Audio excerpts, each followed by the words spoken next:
మనకి would uses తెలుసుకుందాం ఒకసారి. సార్ వుడ్ దేనికి వాడతారు, ఏ ఏ సెంటెన్సెస్ని కానీ లేకుంటే ఏ ఫీలింగ్స్ కానీ ఎక్స్ప్రెస్ చేయడానికి వాడతారు అని ఒకసారి తెలుసుకుందాం.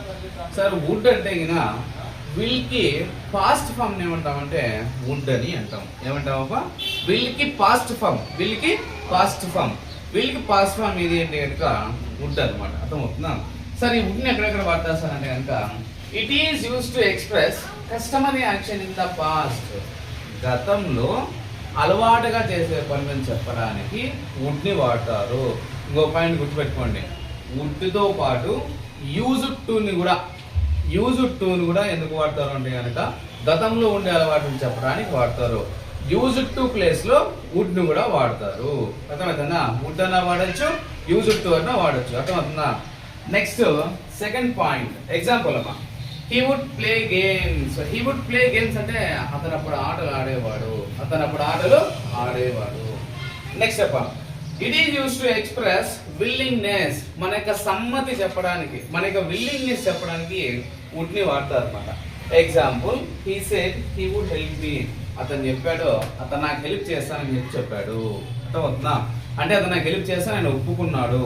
అతను నాకు హెల్ప్ చేస్తానని చెప్పేసి ఒప్పుకున్నాడు అని విల్లింగ్నెస్ చెప్పడానికి ఏం వాడతారు అంటే వుడ్ వాడతారు. Next it is use to express wish. ఏదైనా కోరికను చెప్పడానికి కూడా ఏం వాడతారు అంటే కనుక వుడ్ వాడతారు. ఏం వాడతారు? వుడ్ వాడతారు. Example, I wish she would sing a song. I wish she would sing a song. ఆమె పాట పాడాలి నేను కోరుకుంటున్నాను. అర్థమవుతుందా? ఆమె పాట పాడాలి నేను కోరుకుంటున్నాను అనే అర్థంలో చెప్పడానికి వాడతారు అనమాట. ఏదాన్ని? వుడ్ని వాడతారు. నెక్స్ట్ అలాగే దేనికి వాడతారు? It is use to express improbable condition. Improbable condition అన్నా ఇంపాసిబుల్ కండిషన్ అన్నా రెండు ఒకటే. సార్ ఏంటి సార్ ఇంపాసిబుల్ కండిషన్ లేదా ఇంప్రాబబుల్ కండిషన్ అంటే కనుక సాధ్యంగా అని పనులు చెప్పడానికి వుడ్ని వాడతారు అనమాట. For example, if I would become prime minister I would change the country. If I become PM, if I become prime minister I would change the country. నేను కనుక పిఎం అయితే దేశాన్ని మొత్తం మార్చేస్తాను. ఇంపాసిబుల్ కండిషన్ అనమాట. ఇంపాసిబుల్ కండిషన్, నేను PM అయ్యేది లేదు, నేను మార్చేది లేదు. కానీ ఇట్లా ఇంపాసిబుల్ కండిషన్ చెప్పడానికి దీన్ని వాడతారు సార్ అంటే కనుక వుడ్ని వాడతారు. ఎలా సార్ అంటే if I become PM prime minister I would change the country. Next it is use to express an offer. దేనికి వాడతారు సార్ ఇంకా వుడ్ని అంటే కనుక ఆఫర్ గురించి చెప్పడానికి వాడతారు అనమాట.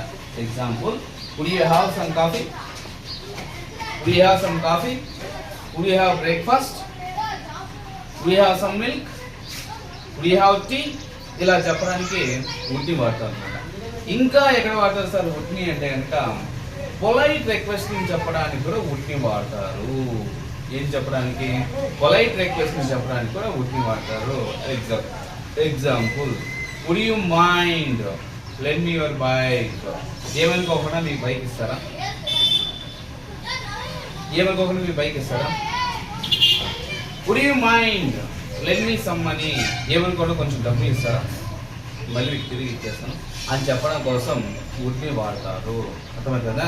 సో వుడ్ని ఎక్కడెక్కడ వాడతారు సార్ అంటే కనుక క్లారిటీగా మెన్షన్ చేసాం.